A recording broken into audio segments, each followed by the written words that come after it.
And good evening, one and all, to our wonderful show tonight.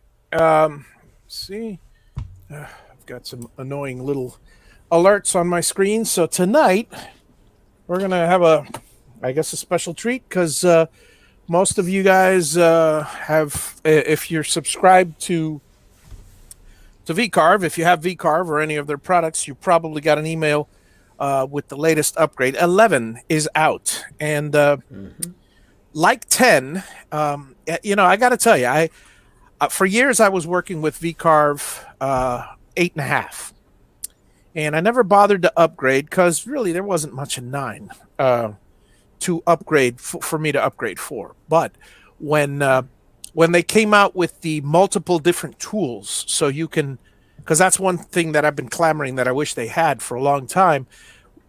In 10 they had the where you don't have to choose one tool to one roughing tool. You could have multiple roughing. In fact, as many as you want now. I mean, so that's a beautiful thing. I mean, you could because there are instances where you have a lot of little tiny spots, and which will be great, and you can clear them out with an 1/8 inch bit. But then, what if you also have a lot of huge areas that? What are you going to do? You're going to use the 1/8 inch for all the roughing just so you get close? No. And then if you choose the 1/2 inch bit, you'll rough out all the big areas, but you won't get into the small spots. So what are you going to do? Use the VCarve, the tip of the VCarve? That'll take forever. So it was an advantage to have that, and that's why I upgraded to 10. Well, for similar reasons, I upgraded to 11. I have not seen all of them, but the 2 or 3 were enough for me to cough up the 175 for the upgrade, and let's go through them now, shall we? At least some of them together, because I haven't even seen some of these features and stuff. So what I'll do is I'll go to the VCarve website, and I'll swap back and forth between the VCarve website and VCarve 11, and we'll check these things out ourselves. Yeah, I just upgraded to 11 myself. And, for you especially, it's a big deal. Yeah, folks, if you guys don't know or haven't been with us for long, Russ does a lot of 3D work. I mean, most of my stuff is I got to be honest with you. I enjoy the precision. So when I have to I mostly cut squares and triangles and pieces to fit together different projects. I bought it for the I assembled my CNC and designed my own controller and all that just for the and bought this machine for originally to VCarve stuff, and that was great, but it gets old real quick. I rather put stuff together. But Russ there does a lot of 3D stuff, and a lot of these tools, a lot of them. Well, let's I'll show you. Let's see here. Say hello to Hitch and Al. Yeah, it's good evening, Hitch. Good evening, Al. Good to see you. Al, we're going to have a fun night tonight. By the way, Al, I did not, and I'll go ahead and take time to plug the show. I did not send you a list tonight because I'm going to do something a little different.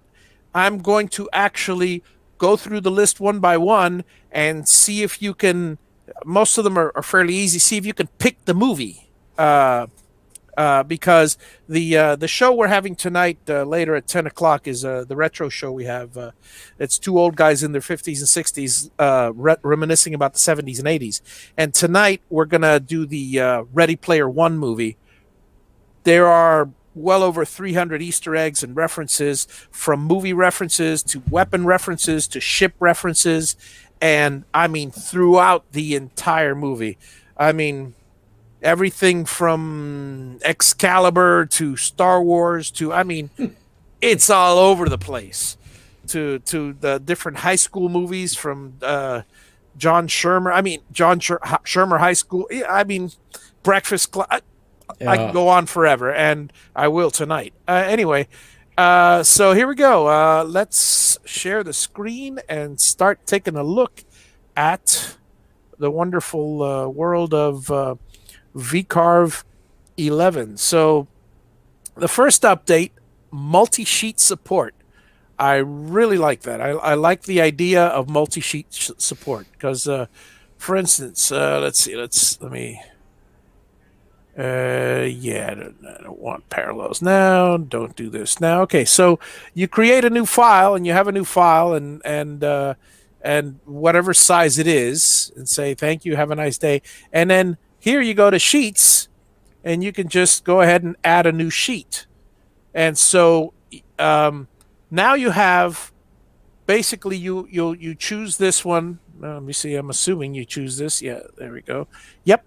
And so now I can do some stuff on. I wonder if I can double click. Yep, you can actually double click on the blank sheet. So now you have, let's say you have more than one. Like for instance, the hobby box that I sell. I'm definitely going to upgrade my files. The hobby box that I have has 4 or 5 different files. Mm-hmm. But and now what I can do with this sheet, for instance, this sheet 2, I could say, well, let me change the size of it. Let me go here, and now I'm guessing I could do this because it seems common sense. But let's see, I'll do a 12 by 12. Say okay, and you can even choose different thickness because, for instance, now let's go back to the sheets. Let's go back and redo. No. Wait a second. I guess that's the material. I gotta. Yeah, I'll have to do it a different way. Ha ha ha. Let's see. 36. Sorry, 24 high by 36. Let's go back to this again.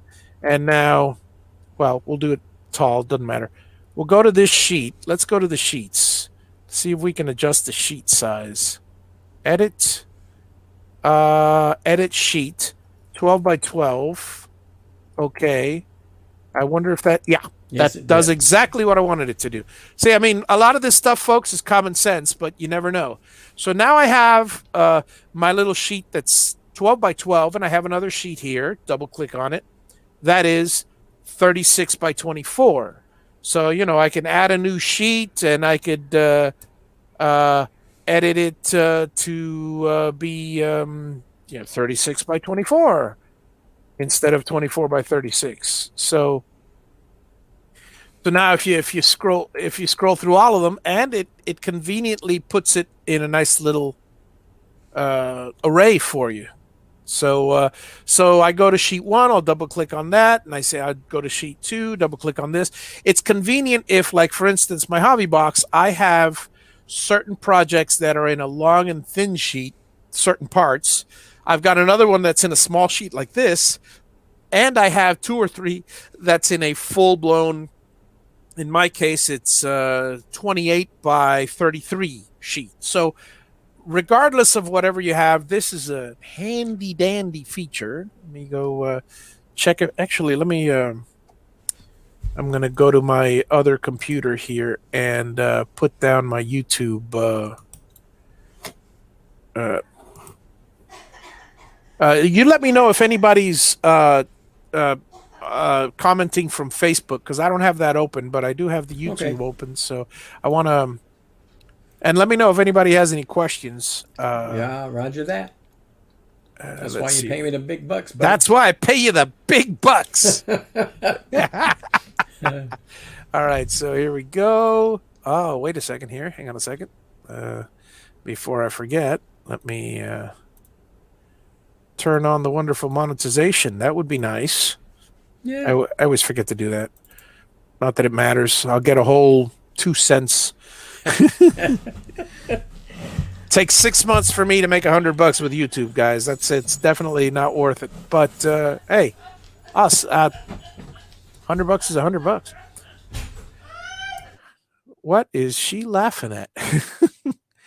All right, making fun of me. Oh, there you go. As she is wont to do. That's that happens just about every other day, so that's not a problem. There we go. Now I have my sorry folks, I had to have my little chat out here. I just wanted to make sure I could see you guys here. So anyway, that is that feature. Let's see what else we have as far as the features. So that's multi-sheet support. Again, I'm going through the basics. If you guys want to see something a little bit more in depth, I am sure that if he hasn't done it already, I'm sure those are his next topics. Is Mark Lindsay? He's going to be going through these things on a I don't want to say kindergarten level, but on a very, very basic beginner's level. Michael Mazalik has started doing it as well. Ah, okay, excellent, excellent. So that's there's a lot of references all over the place. The next one is 3D rest machining. It's using multiple techniques to optimize the machine time, material removal, and all that. So basically, I mean, it's a great feature. I don't know if I can really practice that one because I'm not about to yank out. Maybe if we have time later, I might yank out a few 3D images and stuff, and we probably will have time later. But let's move on. Now the 3D roughing, avoid machined areas. This one is absolutely fantastic because I'll tell you what happened with me some time ago. My I had I had a project that I did, and some of you have seen me do it. It's in one of my past shows. It was a friend of mine asked me to do a surfboard. Okay, and so it was so I found a downloaded image of a surfboard, and it was fantastic. It wasn't 3D. I turned it into 3D using pseudo 3D, whatever. And it turned out to be fantastic. It had little turtles. It had it was the shape of a surfboard, and it had waves and turtles and all this other stuff and different colors, different variations. The problem that I faced with it, I mean, I basically did a whole. I wonder if I have that old sheet laying around because up until recently I had a big the reject I had here. It took a while to get the settings right, and it ended up being a 51-hour carve. The only complaint I had, because I tried at first using a VCarve bit. Big mistake, folks. If you ever do a 3D thing, use a small bullnose or any bullnose, but not a V-bit. No. If you do a V-bit, first of all, you're going to have to do such a small increment, it's not worth it. Second of all, the V-bit itself tends to split the hairs, the fibers of the wood. So in the end, use a very sharp and very small round over bit. It'll slice the wood smoothly and in layers. So you'll have to do very little sanding. And anyway, hello, Johnny. Hey, Johnny, good to see you. So that's what happened with that one. Now, I had I like I said, that issue with that 3D print. My biggest problem with it was that, and I asked Mark Lindsay about it. This was back in the time of Vectric 9, Vectric 8.5, VCarve. I had created that 3D image. Actually, I was using Aspire 8. Aspire for that one. I was using Aspire because I had to create the 3D image. So yeah, that was the last issue of Aspire that I upgraded to because I really, like I said, Russ here is the one that uses the 3D features. I can get away with most of the basic stuff, from Rails and all that other stuff. I don't really need much, or importing models that I create on different programs to justify that expense. The problem I faced, and Mark couldn't help me with it because it wasn't a feature, was that no matter what, with the 3D image imported into Aspire or created in Aspire, the toolpath went all the way down. I had a 1-inch thick piece of wood, and I was using a 1/16 inch or 1/8 inch bullnose, and it did not layer it down. It literally went all the way All the way down down. and carved. And I mean, I'm sure you've experienced that many I have. times.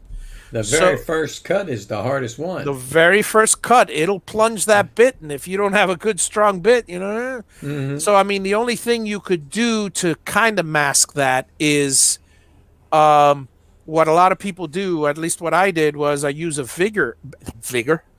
I use a bigger bit, bigger roundover. Hmm. Go through, at least the bigger roundover can handle taking those chunks out. And either once I start, or once I finish the entire pass, which is a lot of work, then I do the little one, and that works. When you're saying round over, you're actually meaning the ball nose bit. Take Ball the nose ball bit. nose. I'm sorry, I meant ball nose, not Okay, round over. because some people might think you're doing Yeah, actually roundovers, which is not right. no, roundovers. Sorry, folks, roundovers half or Yeah. yeah. I meant round nosed bit or ball nosed. Anyway, this feature right here, and let me go back to the thing. Whoop. Ah, come on. Stop with the wrong buttons.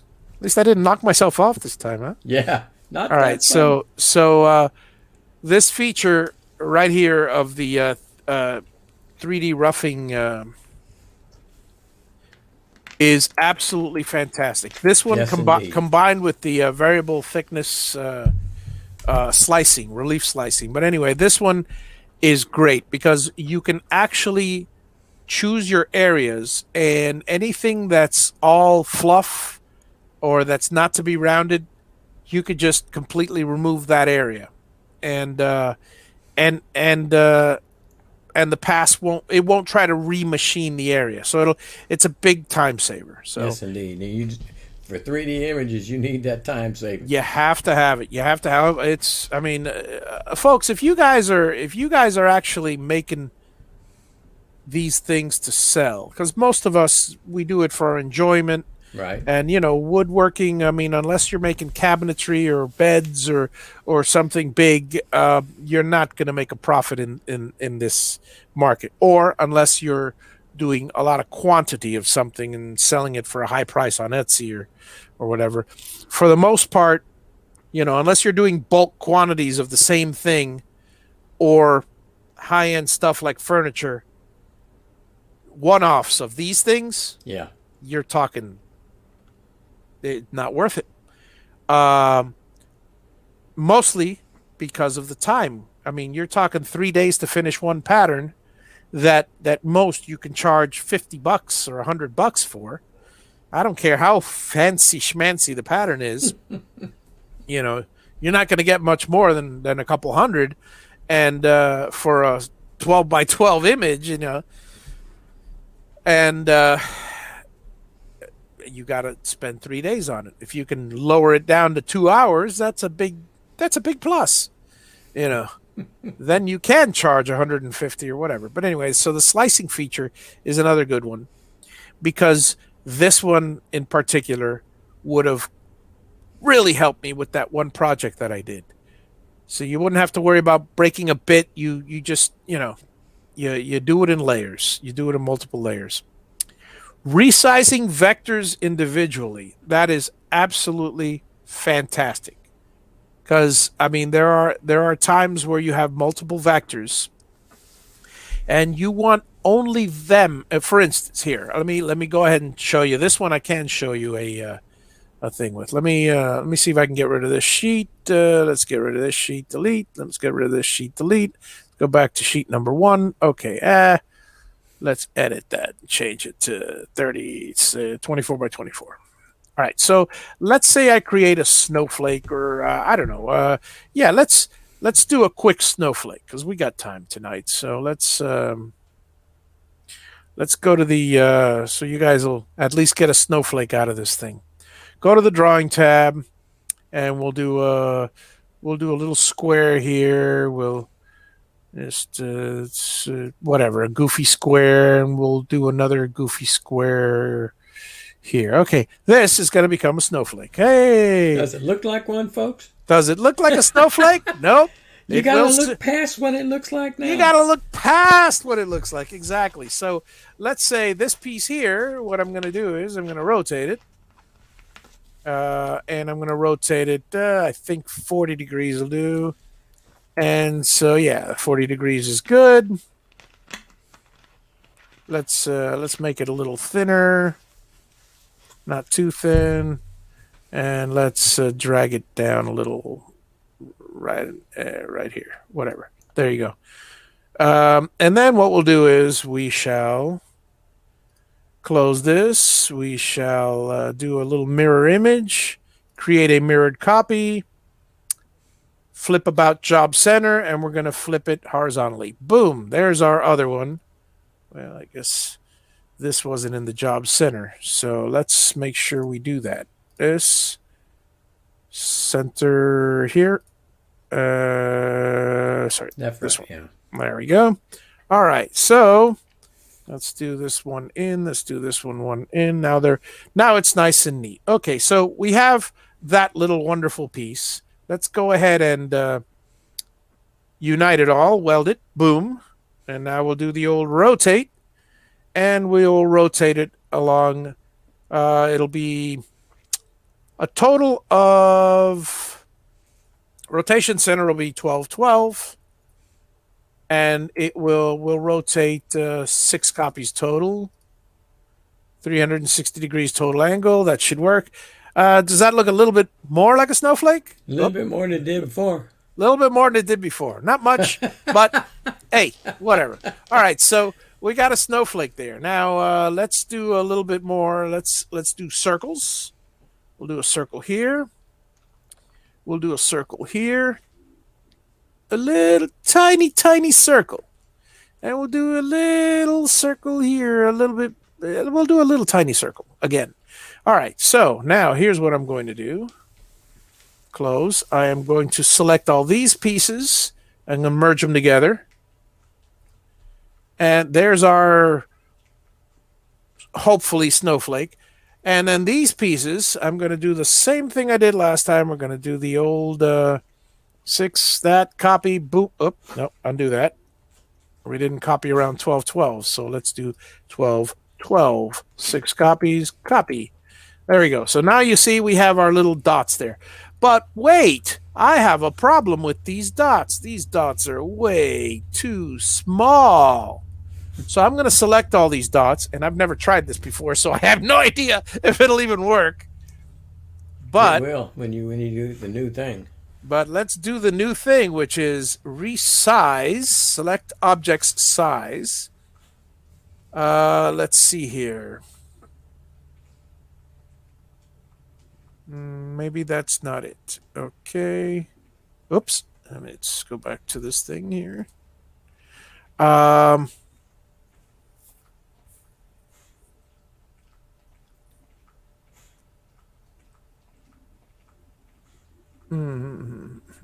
Maybe, let me see if we group them together, what happens. I'm guessing here, folks. I'm guessing because I haven't really gone through the... Like I said, I'm opening this at the same time you are. So basically what I'm going to do is now try to resize this.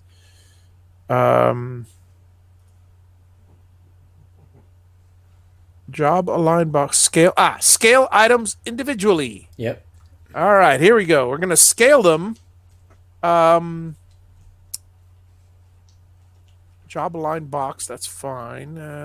Let's see what happens if we do a percentage. And we're going to scale them 200%. Let's see if this works. That's great, except it went out too much. Okay, so undo this. Let's ungroup them and see what happens. Let me see. Job. Yeah, let me try it this way. Now they're each separate objects. Let's do the size. Scale items individually. Anchor. Let's try it this way again. Let's try it now. They're going to be 1 inch each one. Apply. Ha! It worked! Yep. Eureka! In fact, I want these to be 1.5 inches, but these here So this is what I'm getting at, folks. Sometimes you have a lot of little objects in whatever thing you do. I certainly can use the heck out of this thing because in the hobby boxes, let's say I want to scale a whole bunch of the little vent holes or whatever, but I do not want to scale the whole thing. I can scale each one of these individual objects to be 1 inch high, apply, and then there we go. We have our really bad looking snowflake, but it gives you an example of what we did. So I hope you guys enjoyed that little example. So that is resizing vectors individually. And likewise, when you create it with if you link them all together, not only will they resize this, but they will, if you put 200%, it will actually double the size of the circle as opposed to just each individual circle. So keep in mind whether you have one of them, like right now, I'll take these two. And if I do a percent, let me just make sure that it wasn't just the percent that did it. And I go to 200%, yeah, they increase this way. However, if I group them together, and now let's go back to the resizing, and now I'm going to resize them back down 50%. Now these two, if I predict this correctly, are going to not only shrink in size, but shrink in distance. And apply. Boom. Yep. So there you go. So there's another little wonderful feature that you have. Okay, so let me close that part. Go back to the next one. Spell checker. Well, that's kind of, it's extremely useful, but it's what I'm saying is it's self-explanatory. I was trying to look for the word. So we have our little great brown fox jumped over the LZZE dog. And let's do an old spell check on this. And I don't know how to do it, but I'm going to do it anyway. I'm going to guess. Right click. Nope, nothing here. Let's see. Let's select all of these. And then we'll go to edit. No, model, no, view. You go to the edit thing, and at the bottom, I think, maybe. Options. There's a spell check. I just saw it somewhere. Oh, it's on the, okay, so let's see if I, highlight the one. Let me choose this and then go to edit. No, let's see. Document variables? No, it actually says spell check. It says spell check. Okay, so. Just saw that today, too, and I can't remember where I saw it at. Larger edit. Let me see. Larger edit. No. Well, it has it here when I edit the text. But, here it is. There it is. So I could select the whole thing. Right click. Oops. What I saw today, there was just to select the word that you wanted to check. Yeah. And then it would give you a list of spell checker lazy. Boom. And then click OK. Boom. It checks. So yeah. So I guess if I know that you can do the whole line, but I know. I think you got to do the word spell checker and then yeah, great brown. Yeah, a great brown fox jumps over the. Well, it doesn't mean the great brown fox. Whatever. So anyway, there's that. So we have that wonderful feature. Just like any other Microsoft Word editor. Yeah. But it's handy. Re-import 3D models. When you import a 3D party model as a standard component in the software, you can right-click on the component, take you back to the model orientation, and it will remember the last settings used, making it easier to those fine adjustments. Again, that's more on Russ's side of the equation. I'm not going to go through a 3D model right now, but I'll tell you what. This next one is absolutely fantastic. Let me show you what this one does. You're going to love this, folks. This is swap sides on two-sided jobs. So let's say I go to this this piece here. Okay, and let's say I have this text right across the top, as stupid as it is. Um, let's center that text, just because I hate when it's not centered. And since I am a since it's Hello, Troy. hey Troy, Frederick since it's a Jones. pet peeve, I need to capitalize this. It's that this OCD sentence here. kicking in, folks. Yeah, that OCD. Well, anyway, so we have a and Hi, of Rick. course the true OCD. I have to have a period at the end. But not only that, now that I changed the words, I have to recenter it. Yeah. So anyway, all right. So let's say we have our stuff here, and let's say we have we'll do a little star here and a star here, because we want to show you the double-sided equation. Now, assuming you create, okay, let's say you created a hole here, a radius 0.5, a hole here, radius 0.5, and a hole in the middle, whatever. These are your markers, okay? These are your dowels. Dowels. Okay? We're going to drill a hole all the way through. We're going to drill it on your thing. So these are your dowel. Actually, my mistake. These can't be your, well, yeah, no, they could be your, yeah. These are your dowels. It doesn't matter where they are. We could just, oops. That's not what I wanted to do. Undo that. Let's move this dowel over here. Make it a little bit off-centered. Yeah, we'll make it off center. What the hey, and we'll move this one over here. It doesn't matter really where. But there are our three dowels. Okay, we have our three dowels. We have our image.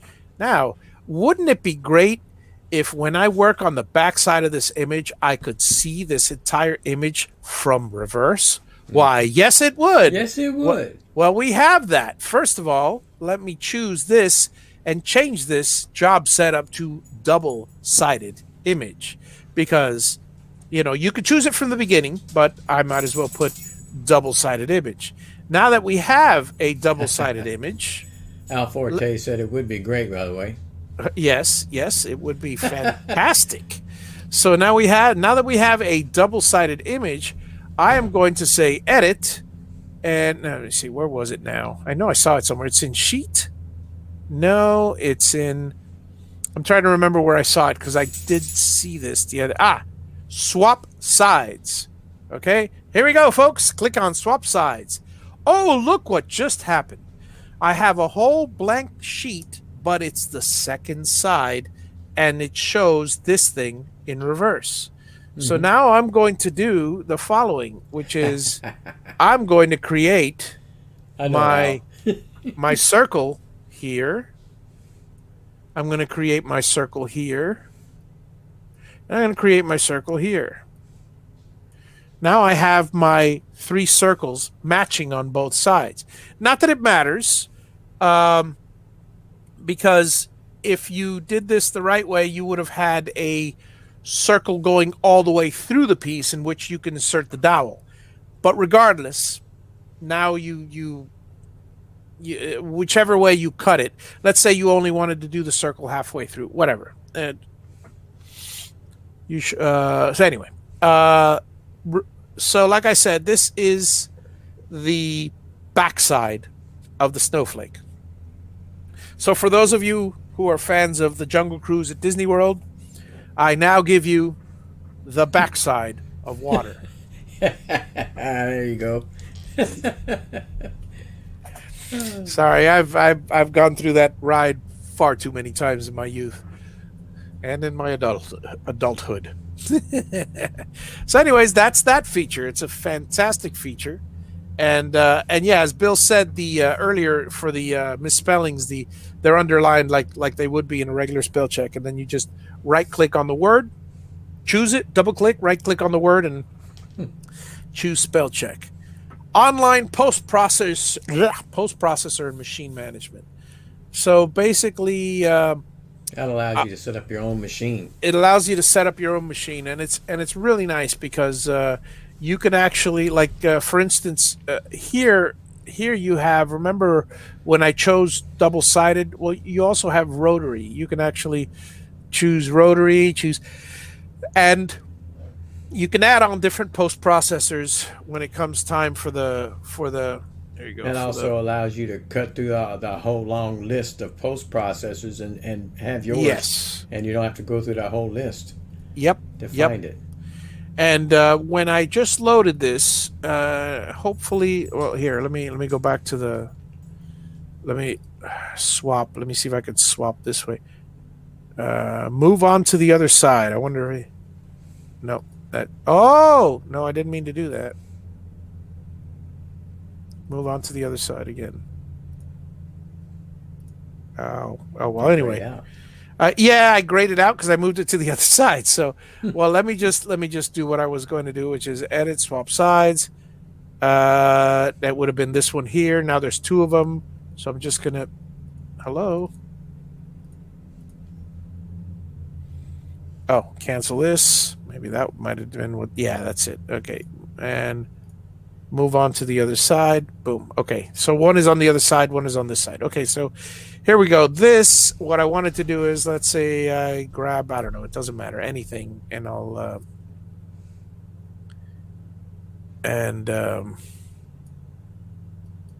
I will, let's do the machining. Let's just do a VCarve just for. You didn't get all the holes. Yeah, I know. I just. Okay. Let's go ahead and do that. Let's get the stars. Do a flat depth of. Start depth of 0 and flat depth of 0.2, whatever. Not 0.2, which I've done a million times on this show, but 0.2. We don't need to use it. Well, yeah, let's go ahead and use a clearance tool. Select it. It's this is what I wanted to see. I wanted to see the end mills. They haven't changed because it upgraded from my other ones. Select, calculate. Now, what I did want to do is check the post-processing. Okay, this is very nice. View visible toolpaths. What's cool is now with the new system here, with the new thing, you can preview all sides. So I'm not going to go through it now, but let's say I have this this wonderful piece here. Now, if I had something on the opposite side, you will actually be able to see the whole 3D image of both sides, which is a fantastic preview all sides. So you can actually choose to save time. You can only view one side, or if you want, preview all sides, and it'll carve out both sides for you. What I wanted to do was choose everything and see, let me see. Save toolpath. Yeah, okay. It's got the toolpath. Select the toolpath. Add side to the toolpath name. I could do that if I wanted to. Yeah, not much has changed here, but it's nice. You notice that you only have the one post processor. Right on. When you add post processors, you can click on add post processor, and you can just go to it. But here you go, machine configuration, download, search online for your machine. It downloads all of them. You could select your actual. This is a fantastic option here. You know, your ShopBot, your Laguna, your Legacy, or just plain generic. So I'll have a generic and large because I don't want a desktop series. Well, no. Okay, I don't want something large. Desktop, let's see. Desktop's too small, so it have to be large. 48 by 96, default, download.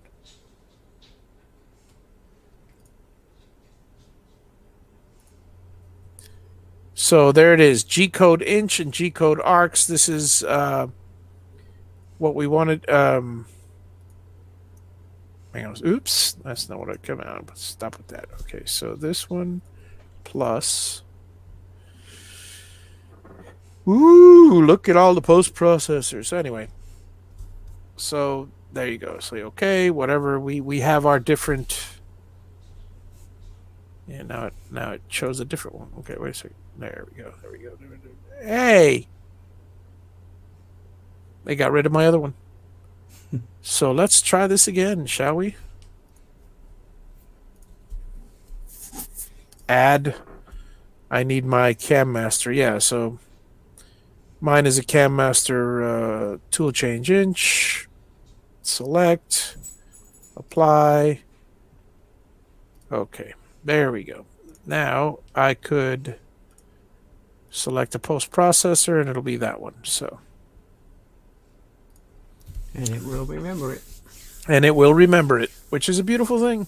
All right, so we have our you. So now, folks, with you guys with 5 or 6 machines, you could do the same thing I just did, and you can choose now because I either do the when I select a processor, I either do the G codes for the Gatton or the Javi box, and I do the Cam Master for the 4660 MX 4660 with the Win CNC. So the G code will work great for the Mach 3, the Cam Master tool change. In my particular instance, I have an auto tool setup, and it's with Win CNC, so it's a different post processor. Okay, let's see what else we have, if anything, in our wonderful little thing.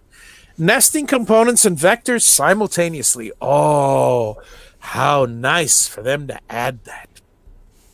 Because I got to tell you, I mean, I don't use it much, but when I did, the worst thing you could, it was just annoying. It was annoying to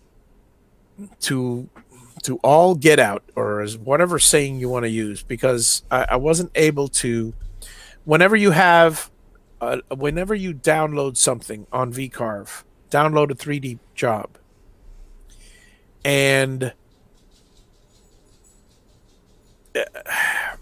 it's a component, and you're trying to, let's say, engrave a name on a fish or something, it just becomes a nightmare because you can choose to engrave it at a certain size, but it won't follow the curve or anything like that. Using this, I would assume that you can do a little bit more with it. But anyway, text kerning, whole line kerning. Ooh, let's see. When using the edit spacing tool, you can now adjust all characters for a line to go. That's fantastic. Bring all the lines closer together, farther away. Simply hold Shift and Alt whilst clicking. So let's go back to our wonderful little 3D model here, and we have our. Let me see here. Go back to our little text here. No, it wouldn't be here. It would be.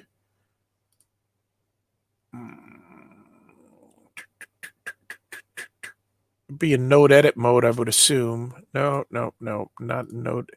No, I don't want to convert the curves. Just go away. Okay. It's not what I wanted. Let me see. If I go to maybe you have to. Yeah, I guess I have to. No, because it said it's not editable as text. I said no. Why are you telling me twice? Get rid of this stupid thing. Here we go. All right, so let me see if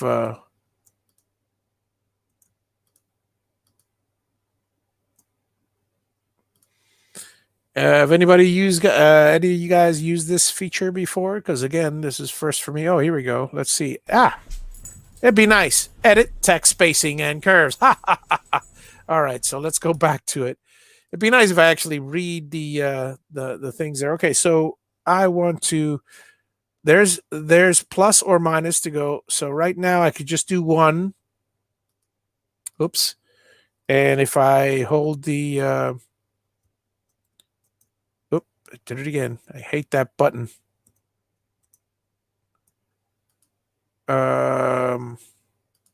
Right now I am kerning everything by holding the Alt key. If I hold the Shift key, it kerns it out. If I only hold the Shift key, it kerns one letter out and if I let go of the shift key, it'll kern it in. So so you got kerning and letting, and so basically hold the alt key down, and everything is shrunk together. And this is very useful, folks. I mean, obviously, it looks like garbage here, but for those of you that want to create, let's go back out to the whole thing. For those of you that are looking on, for instance, I want to have this. Let's say, for instance, the brown is like this, and you want to create, for instance, a desk plate or something where all these letters are together, because you're cutting out all these other pieces, and you don't want 5 individual letters cut out. You want one word cut out, and there are multiple occasions to use that. Well, obviously you can go click, click, click, click, one by one, or you can just do the old alt key and click them all together as much as you can. I mean, assuming this was only one word, until one of them touches. Once one of them touches, or then now that you're close, you can zip them all together here. There's maybe that's a little too much, but now you got your word together, and then at that point you can convert to curves, and you could unite it all into one big blob using the this tool here. Replace, and you see what I did there. Now it is one path. Yep. On this thing, it's not individual letters like the Fox. So that's one of the features of kerning. And again, if you have an entire line, like in this example here, let's say you have a curve, but on purpose you left the object is only from here to here, and this is just excess. Well, you can kern it all in and cover only the object. Let's see here. 3D roughing raster angle.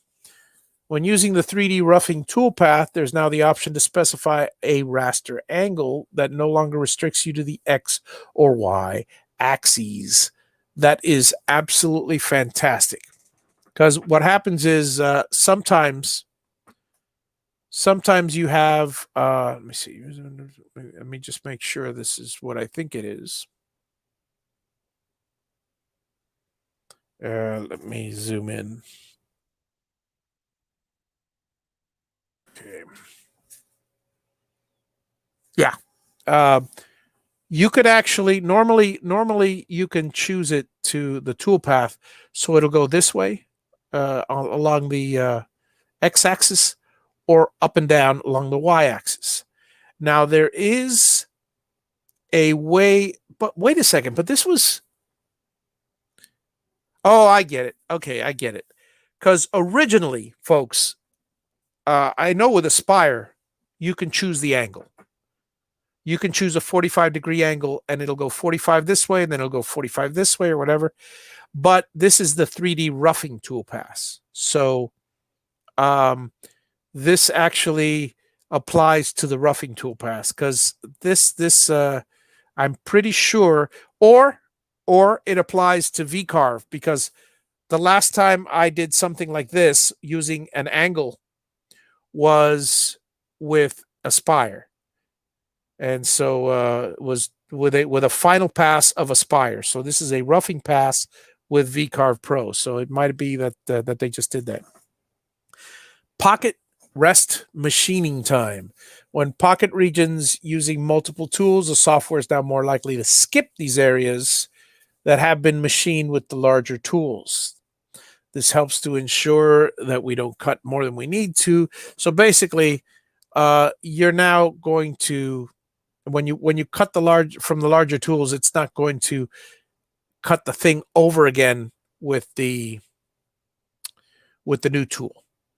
It'll cut down on time. It's a more efficient way of cutting, and I'm very happy about that. You still there, Russ? Because or you muted? Yeah, I'm still here. Okay, just checking, because I hadn't heard you in a while. And let's see here. Chamfer toolpath. My favorite. That is my favorite. Now that is fantastic. It's again, I'm reading these for the first time, folks. So I am extremely extremely pleasantly pleased. How many times have I showed you guys how to chamfer a toolpath by placing the toolpath by actually creating a toolpath with a VCarve bit on the toolpath? It's the most annoying thing in the world, but when you go chamfer toolpath, well, overcut and undercut direction. So you can see, yeah, there we go. So you can actually chamfer the toolpath, and you could use the side of the tool to make the final cut along the edge of the chamfer. It helps ensure the tip stays off the finished part. So that is fantastic, because a lot of times what happens is you do have that infinitesimally small little tip, and it's just so annoying. And add the ability to cut in the direction you want the chamfer to be. Set it's either conventional or climb. That's good. And well, that's a fantastic piece.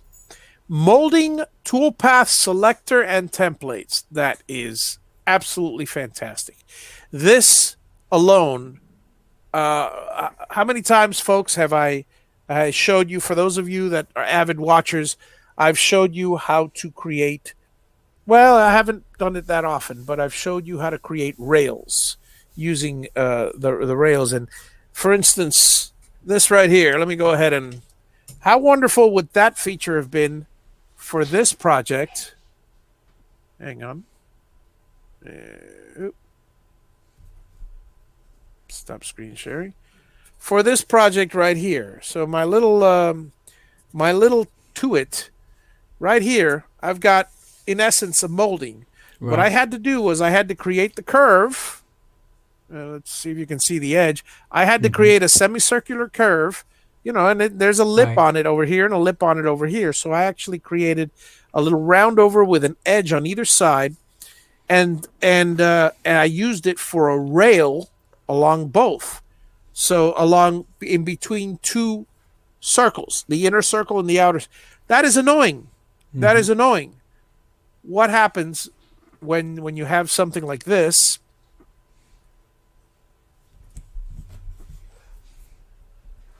When you have something so wonderful as this, not this, but this, where you basically can create your own molding toolpath and follow it all along the rim. So that's going to be fantastic. And that's adding, basically it's kind of adding an Aspire feature on VCarve. Aspire, you'd have to do a little bit more than this simple vector selector toolpath, but okay, ramping on all VCarve end mills. That's just fantastic. Clearance tools. How often have you, I don't know if it's happened to you, but on the larger clearance tools, every now and then I've had the on the larger clearance tools, sometimes most of my tools have a they're meant for plunge cutting, but not all. Every now and then I grab the wrong tool, and it just so happens that it's a dual flute, 1/2 inch, with only, say, an 1/8 inch on the bottom. That middle section, and I didn't realize that I grabbed the bit, and it's happened to me more than once or twice. It plunges down, and all it does is leave the burned little cylinder on top. Yeah. Because it won't go past the cylinder, until it starts up, and then it's just like, it just makes a mess. It kind of self ramps, because it's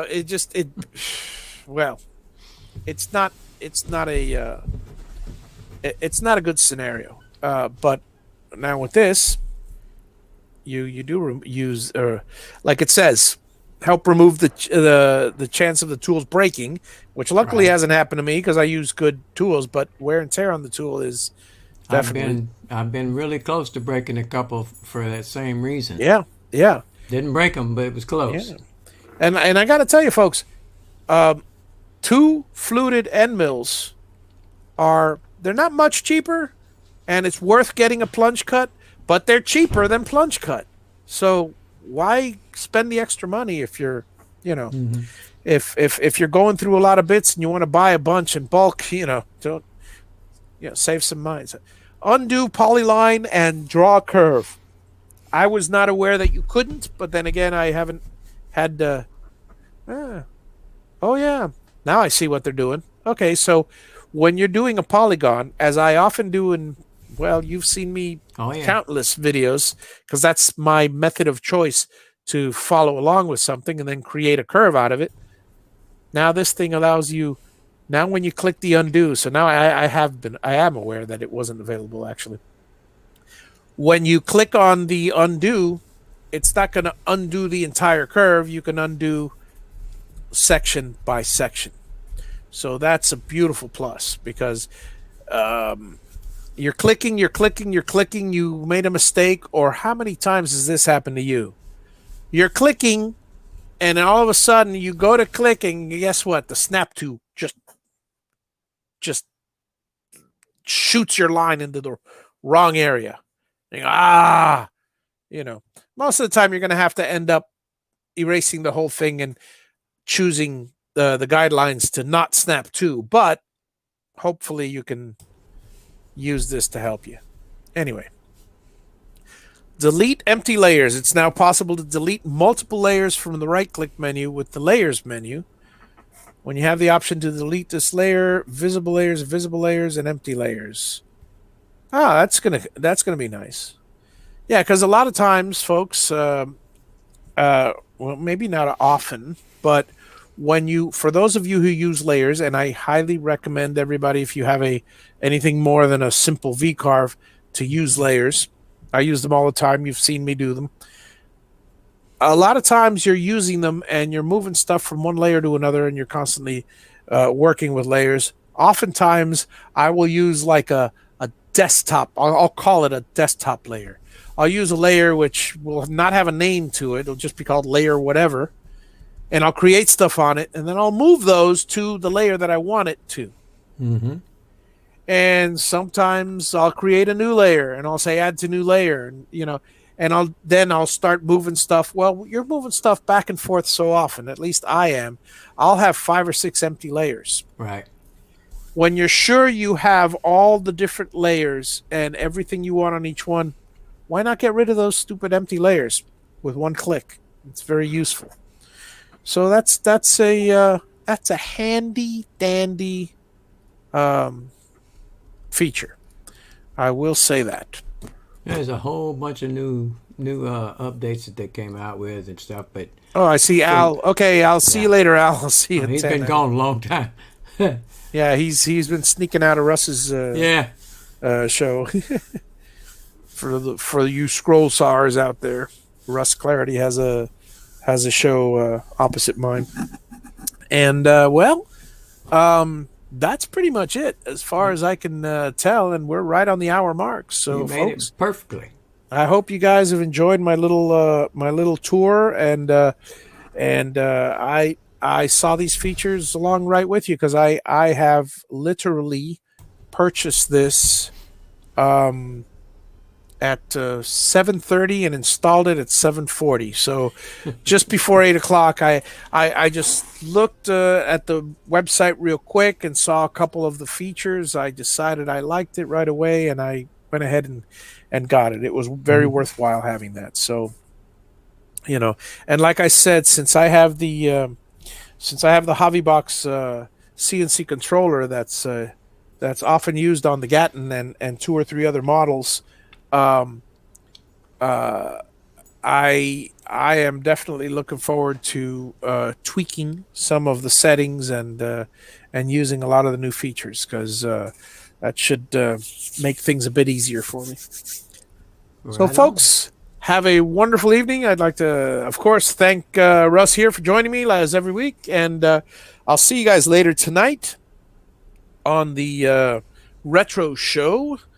Two guys in their 50s and 60s, 2 or more guys, talking about the 70s and 80s. And tonight it's going to be a plethora of 70s, 80s, even 40s and 50s and 60s references, because Ready Player One just about covers a whole few decades of nostalgia. I still haven't seen the movie yet. You combine Ernest Cline, with his writing, with Steven Spielberg as direction, and there is no end.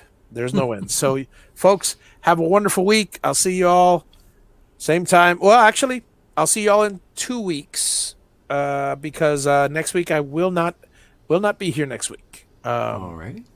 So have a nice week, folks. Good night, all. See you, everybody.